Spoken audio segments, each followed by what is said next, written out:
आज लोगों के मन में अनेक प्रकार की भ्रांत धारणाएं, अनेक प्रकार की समस्याएं, अनेक प्रकार की उलझनें बनी हुई है कि किसका भजन किया जाए, भगवान कौन, किसकी शरण में जाया जाए। अनेक देवी देवता हैं, कौन से ईश्वर की पूजा करें, कोई एक तो हो उसकी पूजा की जाए। सोमवार को इधर, मंगलवार को इधर, बुधवार को इधर, गुरुवार को इधर, शुक्र को इधर, शनि को इधर, अलग अलग जाकर हमारे तो पांव घूम चुके हैं, हमारा मस्तिष्क घूम चुका है। जाए तो जाए कहाँ, इधर जाए तो ये रुष्ट हो जाए, उधर जाए तो ये रुष्ट हो जाए, इधर जाए तो ये वे नाराज हो जाए, और अगर उनको प्रसन्न कर दिया जाए तो कोई घर का सदस्य नाराज हो जाए।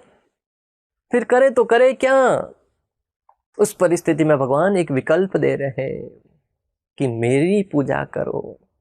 और इसके ऊपर गीता महात्म्य 6 में बताया गया जगत के जीवों के सारे संशयों को मिटाने के लिए एकम शास्त्रम देवकी पुत्र गीतम, एको देवो देवकी पुत्र एव, एको मंत्र तस्य नामानि यानि, कर्म अपि एकम तस्य देवस्य सेवः।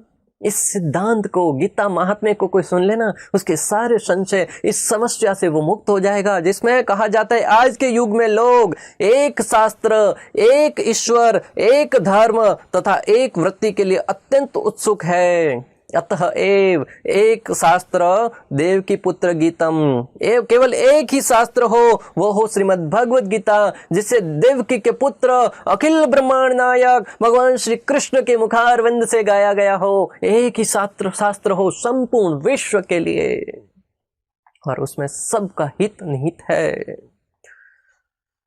जो सारे विश्व के लिए हो। एको देवो देव की पुत्र एव, सारे विश्व के लिए एक ही ईश्वर हो। सर्वधर्मान परित्यज्य माम एक शरणं व्रज, अहम त्वां सर्व पापेभ्यो मोक्षयिष्यामि मा शुचः। इतनी बड़ी बात कहने वाला, इतना बड़ी घोषणा करने वाला एकमात्र अखिल ब्रह्मांड नायक भगवान श्री कृष्ण है, जो कहते हैं समस्त जगत के तथाकथित धर्मों को त्याग कर मात्र मेरी शरण में आ जाओ, मैं तुम्हें समस्त पापों से मुक्त कर दूंगा, उद्धार कर दूंगा। और यहाँ गीता महात्म्य में कहा गया संपूर्ण विश्व के लिए एक ईश्वर हो, वह श्री कृष्ण होना चाहिए। एको मंत्र तस्य नामानि यानि, और एक ही मंत्र होना चाहिए, एक ही प्रार्थना होनी चाहिए, और वह है हरे कृष्णा कृष्णा कृष्ण हरे हरे, हरे राम राम राम हरे हरे।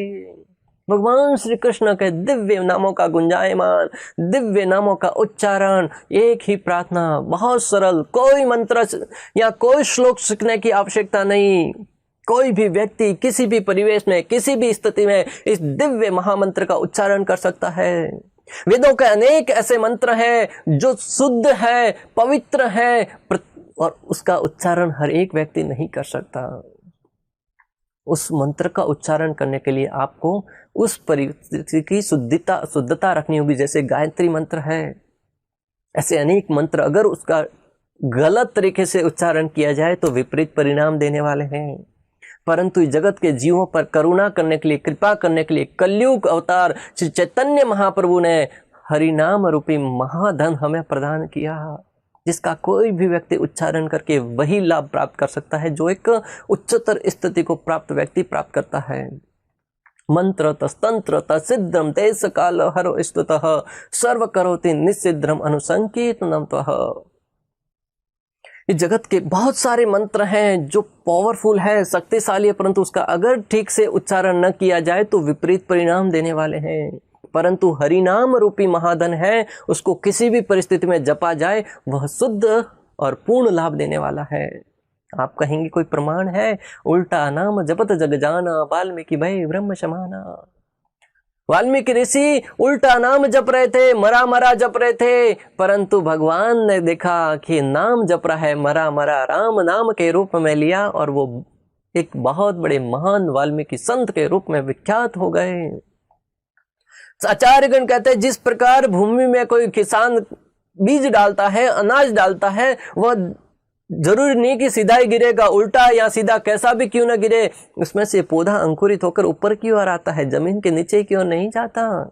उसी प्रकार भगवान का नाम सही से जपा जाए या विपरीत परिस्थिति में जपा जाए या कैसे भी जपा जाए, वह पूर्ण लाभ देने वाला है, पूर्ण फल देने वाला है। इसके लिए संपूर्ण विश्व के लिए एक ही नाम होना चाहिए, वो है भगवान श्री कृष्ण के दिव्य नाम। कर्म अपि एकम तस्य देवस्य सेवा, केवल एक ही कार्य होना चाहिए, केवल एक ही कर्म होना चाहिए संपूर्ण जगत के लिए, वो है भगवान श्री कृष्ण की सेवा, भगवान श्री कृष्ण के आदेश का पालन करना। भगवान की सेवा से अभिप्राय क्या है? फिर आप कहेंगे क्या घर बार छोड़कर सब चले जाएं हरिद्वार, चले जाएं हिमालय? नहीं। भगवान ने अर्जुन को क्या संदेश दिया? अर्जुन कहता है कि मैं युद्ध को छोड़कर, कर्तव्य को छोड़कर मैं वन में चला जाऊंगा, तपस्या करूंगा, साधना करूंगा, परंतु युद्ध नहीं करूंगा।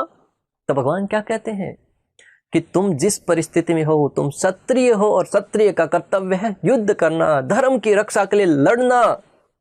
अब जिस परिस्थिति में है, जिस परिवेश में है, उस परिस्थिति में रहकर उसका सामना करते हुए, मेरा चिंतन करते हुए करो।